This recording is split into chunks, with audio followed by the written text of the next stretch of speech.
Those alleged to have been unlawfully killed were all people under control, in lay terms prisoners, farmers or other civilians.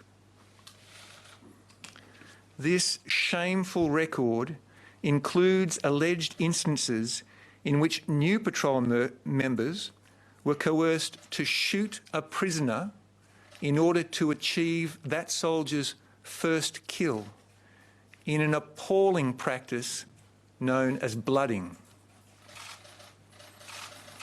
Further to this, throwdown weapons and radios were also reportedly planted to support claims that people killed were enemy killed in action.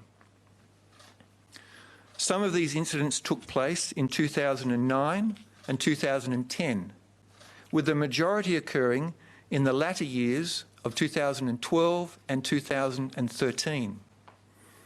Alleged perpetrators deployed on between 1 and 5 Special Operations Task Group rotations over the period 2006 to 2013. I have accepted all of the Inspector General's findings, and a comprehensive implementation plan is being developed to action his 143 recommendations and any additional measures necessary.